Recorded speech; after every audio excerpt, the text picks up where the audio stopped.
A maioria dos leitores no Brasil e nos outros países gosta de narrativas longas, um bom romance cheio de personagens que a gente pode acompanhar durante bastante tempo. Eu também adoro um romanção. Mas os contos, as narrativas breves, também podem ser experiências incríveis. No vídeo de hoje eu vou falar um pouco sobre eles e indicar alguns contos que eu acho que são boas portas de entrada para esse universo.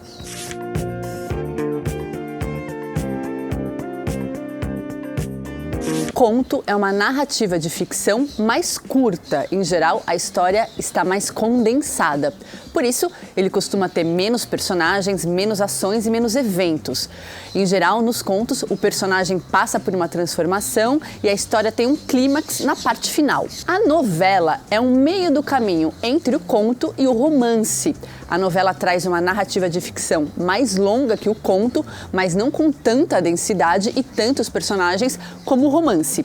Um exemplo de novela é A Metamorfose de Franz Kafka. E o romance, por sua vez, traz uma narrativa de ficção longa, em geral com muitos personagens, muita complexidade, densidade, eventos e muita transformação. Mas vale aquele recado que, em matéria de literatura, essas categorias não são tão definitivas. Muitas vezes elas são nebulosas, se misturam e nem sempre dão conta de descrever uma determinada obra. Por exemplo, Alice Munro, uma autora canadense vencedora do Nobel, é conhecida por seus contos.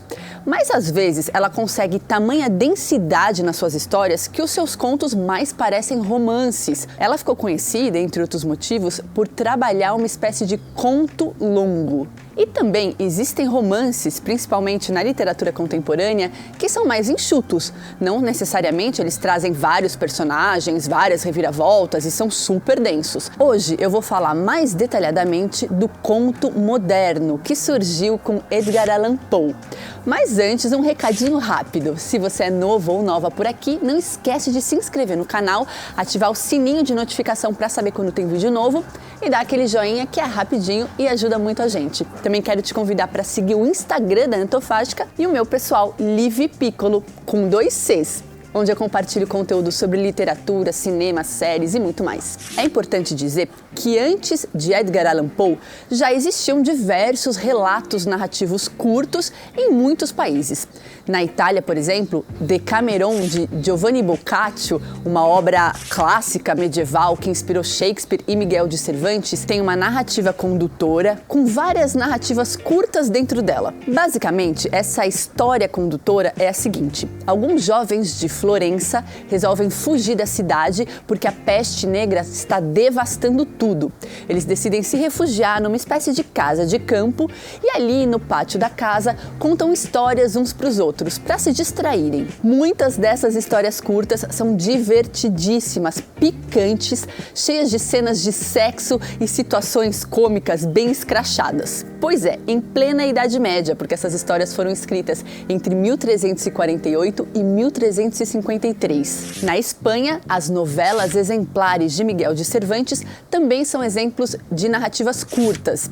Nessas novelas, ele fala do cotidiano das pessoas no seu país, cenas do dia a dia mesmo. Sempre usando o seu tom satírico, Cervantes escreveu as novelas entre 1590 e 1612. Publicou em 1613 em uma coleção editada em Madrid, por conta do sucesso que ele teve com a publicação da primeira parte de Dom Quixote. Na França, o pensador e iluminista Voltaire publicou em 1759 a narrativa curta e ácida Cândido ou Otimismo. O jovem Cândido escuta do seu mestre que todos os eventos da vida estão encadeados da melhor forma possível.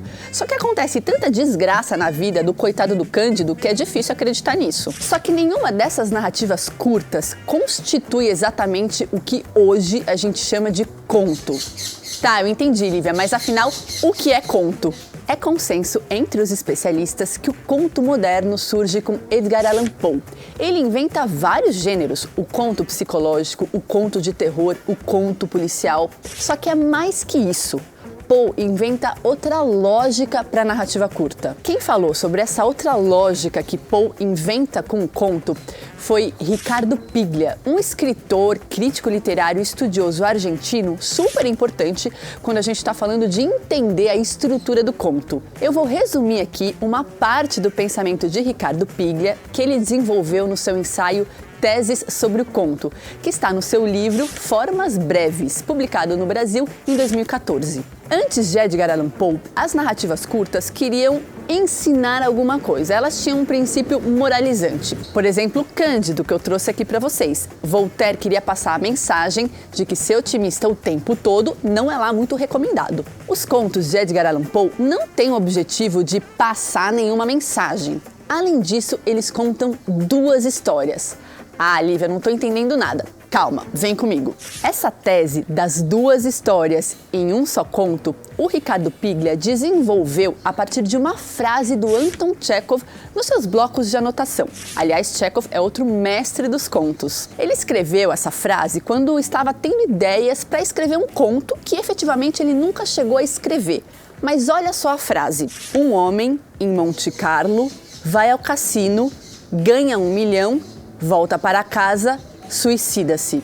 Legal. Nessa frase a gente tem o personagem, o homem, o lugar, o cassino e as ações.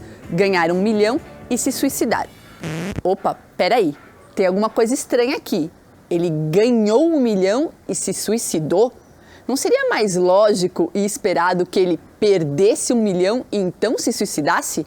Quem vai querer tirar a própria vida depois de ganhar 1 milhão? Então, tem alguma coisa sobre a vida desse personagem que a gente precisa descobrir. Alguma coisa não vai nada bem com ele, concorda? Ou seja, além da história evidente, a história 1, o homem vai ao cassino, ganha 1 milhão e se suicida, existe uma segunda história, uma história oculta, cifrada na primeira história. A história 1, a euforia do enriquecimento, o jogo, contém subterraneamente a história 2, que é uma história de desespero que leva a esse evento trágico final, o suicídio. As narrativas curtas antigas que surgiram antes de Edgar Allan Poe queriam contar uma só história e a transformação acontecia no final. Com Poe, as coisas ficam um pouco mais complicadas. Essa segunda história, o leitor precisa descobrir e reconstituir por si próprio. E tem gênero mais perfeito para fazer isso do que o policial? O conto policial é um relato no qual a história 2, o crime, que o autor já conhece quando começa a escrever, fica cifrada na história 1, a investigação. E aqui um ponto importante, a história 2 fica cifrada na história 1 de um jeito pouco óbvio para o leitor não descobrir logo no começo. Nas histórias policiais, sabe quando o assassino é o próprio detetive, o assassino é a vítima, o assassino é o próprio narrador? Então, todas essas mirabolantes variações do gênero policial na literatura, no cinema e até nas séries, elas começaram nesse esquema de Edgar Allan Poe. Se vocês acompanham o Instagram da Antofágica, devem ter visto que subiu a pré-venda do livro Os Assassinatos na Rua Morgue, de Edgar Allan Poe, que reúne os contos que fundaram o gênero policial. Eu vou fazer um vídeo só sobre esse livro, não se preocupem. Vou falar das histórias, das ilustrações e dos textos extras. Por hora, a gente só precisa saber que os contos de Poe trazem duas histórias, uma evidente, visível e a outra cifrada. Esse esquema está presente em muitos contistas, como por exemplo o alemão Hoffmann, o inglês vencedor do Nobel Rudyard Kipling e o nosso Machado de Assis. Então quer dizer que todo conto depois de Edgar Allan Poe conta duas histórias? Claro que não, pessoal. Depois vieram os contos modernistas de Virginia Woolf, James Joyce, Borges, Kafka e muitos outros. Cada um tem as suas particularidades, claro, mas de forma geral a gente pode dizer que eles experimentaram recursos de linguagem e ampliaram as possibilidades do conto. Chegando na literatura contemporânea, o céu é o limite. Existe até o microconto, ou seja, a narrativa com pouquíssimas palavras. Existe um microconto famosíssimo do escritor de Honduras, Augusto Monterroso. Olha só, quando acordou, o dinossauro ainda estava lá. A sua imaginação é que vai dizer quem é que acordou, onde é esse lá e o que significa esse dinossauro. E já que eu falei lá atrás de Machado de Assis, bora comentar um pouco sobre o conto no nosso país, né? Ele surgiu no século XIX, em pleno auge do romantismo. Os pesquisadores Hélio de Seixas Guimarães e Wagner Camilo, ambos professores de literatura da USP, publicaram ano passado o livro O Sino e o Relógio, uma antologia do conto romântico brasileiro. E nele eles falam o seguinte: o aparecimento do conto confunde-se com o da própria produção escrita que reivindica para si o status de literatura brasileira, possibilidade aberta a partir da independência do país de Portugal, em 1822, em plena vigência do ideário romântico na Europa e também nas suas colônias e ex-colônias europeias. Por causa dessa correlação histórica, a forma breve traz em si muitas marcas do movimento romântico e ganhou forte impulso justamente nas Américas. No início, no Brasil, o conto tinha um formato impreciso e por isso mesmo ele recebeu muitos nomes como causo, raconto, novela, noveleta, romance, romancete. Os pesquisadores explicam que o conto no Brasil originalmente se alimentou de narrativas incertas, transmitidas oralmente de geração para geração e foram acumulando versões e mais versões, até chegarem finalmente na forma escrita. Um dos meus contos preferidos é justamente um conto da literatura brasileira, Uns Braços, do Machadão, que conta a paixão do jovem Inácio pela esposa do seu patrão. Se você não costuma ler contos, mas quer dar uma bisbilhotada nesse terreno, eu vou recomendar 3 contos que eu acho que podem chamar a sua atenção. Lembrando que existem milhares de contistas com muitos estilos em diversos países. Com certeza, algum entre eles vai fisgar seu coração. Casa Tomada é um conto incrível e famoso do argentino Júlio Cortázar. Ele tem muitas interpretações possíveis. Eu devo ter lido esse conto umas 5 ou 6 vezes na minha vida e sempre percebo a história de um jeito diferente. Ele é bem tranquilo de ler e, inclusive, Cortázar se inspirou em Edgar Allan Poe para escrever essa história. Ela fala de 2 irmãos, Irene e o narrador, que moram em uma mesma casa e têm uma rotina um tanto repetitiva. De repente, a casa dos irmãos é invadida por fenômenos estranhos sem razão aparente. Eu vou parar por aqui para não estragar. Esse conto você encontra em coletâneas do autor. Eu já contei aqui em algum vídeo, talvez em mais de um vídeo, que eu sou a maior fã de Anton Chekhov. Ele tem contos maravilhosos, com personagens construídos com muita humanidade. Um dos meus preferidos se chama Bilhete Premiado. Você encontra esse conto no livro A Dama do Cachorrinho e Outros Contos, publicado pela editora 34. Bilhete Premiado fala de um casal que está esperando o resultado de um bilhete de loteria e que fica imaginando outras vidas possíveis de acordo com o resultado do bilhete. Lígia Fagundes Telles tem contos incríveis, entre eles A Caçada.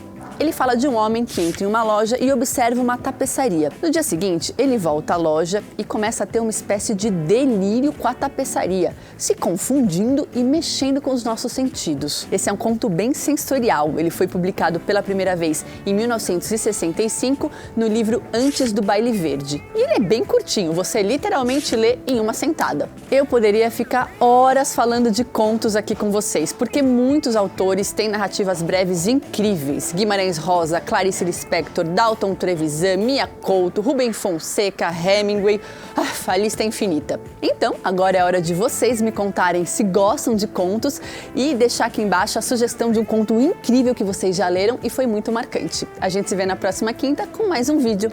Tchau!